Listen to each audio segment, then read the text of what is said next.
Voilà pourquoi tu n'as absolument aucun style avec un baggy. Tout d'abord, je fais un disclaimer, cette vidéo-là n'a pas pour but de te critiquer si tu portes un baggy, mais simplement de te faire comprendre que ce n'est pas la meilleure solution. Il y a une dizaine d'années, on voyait vraiment des skinny jeans de partout, que tu regardais dans les pubs, que tu regardais dans la rue, où est-ce que tu veux, tout le monde portait un jean skinny. Et depuis peu, la traîne a tout simplement été remplacée par les baggy. On est passé d'un extrême à l'autre. Mais maintenant, avec du recul, quand tu regardes un skinny jean, qu'est-ce que tu dis? Tu te dis que tu as fait d'erreur, que c'était has-been, que c'est une mode qui est passée, qui n'a pas perduré, qui est morte. Et bien le baggy, ça va être exactement la même chose. Voilà pourquoi je te dis qu'aujourd'hui, il faut vraiment cibler quelque chose qui est intemporel, qui a vraiment duré dans le temps. Et quand tu regarderas des photos dans 5 ou 10 ans, tu te diras pas que c'est une erreur que tu as commise.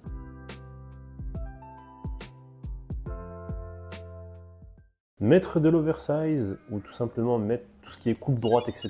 Pour moi, c'est bien plus qualitatif que mettre du baggy ou du super baggy ou même la nouvelle tendance, le balloon jean. Balloon, je sais pas comment on dit ça, mais bref, tu m'as compris. Tout ça n'est qu'une trend qui va mourir. C'est vraiment la surenchère de TikTok de qui aura le jean le plus gros et le plus oversize possible. Alors que je te le dis, dans 1 ou 2 ans, tout le monde fera des TikTok en disant pourquoi on a porté ça. Bon, le but maintenant, c'est de t'expliquer pourquoi, selon moi bien sûr une nouvelle fois, il ne faut pas porter des baggy. Numéro 1, les baggy et super baggy détruisent les proportions. Quand je dis détruire les proportions, ça détruit les proportions de ta tenue et ça ne met pas du tout en valeur ton corps, donc ça détruit aussi les proportions de ton corps. Il alourdit énormément le bas de ta silhouette et du coup il vient dénaturer tout ce qui est en fait. Ça te grossit, ça te tasse et surtout à chaque fois tu vas pas venir tirer parti du maximum de potentiel que ta tenue aurait pu avoir. Tu ne peux plus utiliser la règle que je donne tout le temps, la règle du 1/3, 2/3, que là ça n'a plus aucun sens, qui elle te permettait d'élancer ta silhouette, de paraître beaucoup plus fin ou fine, et qui te permettait aussi de venir jouer avec les t-shirts, les chemises, venir les rentrer, les laisser sortir, etc. et avoir quand même quelque chose d'assez harmonieux. Ça ne te permet plus d'équilibrer ta tenue, alors que si tu optais simplement pour des coupes droites ou vraiment des coupes légèrement oversize, ce serait beaucoup mieux. Et on rentre dans le point numéro 2. Pourquoi mettre du baggy super baggy alors que tu peux mettre des coupes relax, des coupes droites, des coupes un peu plus détendues qui ne sont pas forcément près du corps, mais qui continuent de te mettre en valeur. On parle aussi très souvent de coupes flair. Pour moi, les coupes flair à la rigueur, parce que ça vient vraiment être en oversize que sur le bas. Donc généralement, en street style, on aime bien porter de grosses chaussures et là les coupes flair, il n'y a aucun mal, il n'y a pas forcément de mal à les porter, alors que le super baggy ou le baggy, t'es toujours dans la démesure. Le but, c'est tout le temps de chercher des coupes, soit qui sont vraiment cintrées comme quand tu portes des costumes pour mettre en valeur ton corps, ou soit tout simplement au moins des coupes qui sont en harmonie avec les courbures de ton corps, c'est-à-dire tes cuisses, ton bas de jambe, qui viennent vraiment venir te mettre en valeur sur toutes ces parties-là. Et selon moi aussi, ça vient en fait dénaturer et détruire complètement la notion de classique, la notion de rester classe.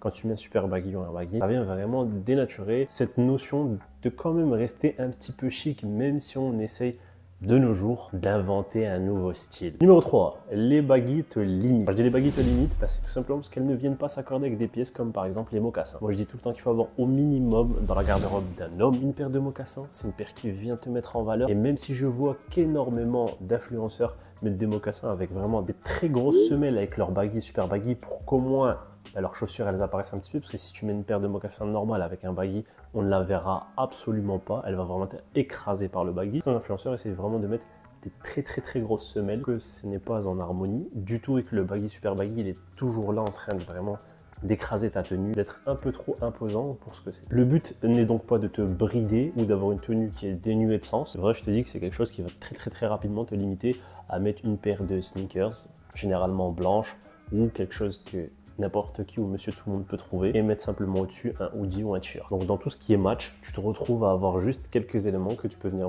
matcher avec ces baggy ou super baggy. Et c'est totalement à l'opposé de ce que je vous dis moi de faire, c'est d'avoir un wardrobe, c'est-à-dire avoir une garde-robe qui vous permet de tout mixer avec tout. Numéro 4, malheureusement, l'habit ne fait peut-être pas le moine, mais c'est grâce à cela qu'on arrive à le reconnaître. Tu as déjà entendu cette phrase-là? Et bien là, ça va être exactement la même chose. Les baggy super baggy pourront t'empêcher d'accéder à certaines choses, d'accéder à certains restaurants, d'accéder peut-être à un poste que tu es en train de courtiser, va tout de suite te donner l'effet enfantin, parce que même si tu as 35 ans et que tu portes un baggy, je t'assure que ça va tout de suite t'infantiliser entre guillemets. Aux yeux des gens, tu vas tout de suite paraître beaucoup plus jeune, beaucoup plus petit. On va te mettre l'étiquette de la personne qui ne maîtrise pas forcément son style. Est-ce que tu te vois porter un baggy dans un restaurant un peu huppé ou même dans un meeting commercial ou un meeting avec des prospects, des futurs clients, etc. Est-ce que tu te vois mettre un baggy? Réponds juste à cette question. Je ne pense pas. Donc à partir de ce moment-là, ça n'a pas de sens d'avoir quelque chose qui te bride encore une nouvelle fois. Je tiens à le dire, je ne dis pas que tu dois te brider styliquement parlant. C'est-à-dire si toi, styliquement ça n'existe même pas, si toi tu aimes mettre des baggy ou des super baggy à ta guise, moi je te dis simplement que je suis là pour te donner des éléments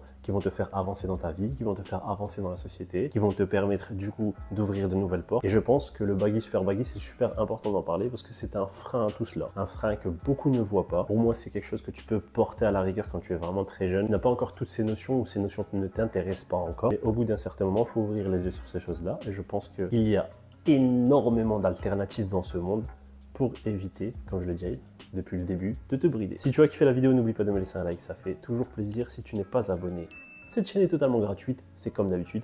Tu t'abonnes, t'actives la cloche de notification, je suis de plus en plus actif. Je sors au minimum une vidéo ou un short par jour, donc tu n'as aucune excuse. Et sur ce, espace commentaire, questions, remarques, je réponds absolument tout le monde. Je te dis à une prochaine vidéo. Ciao.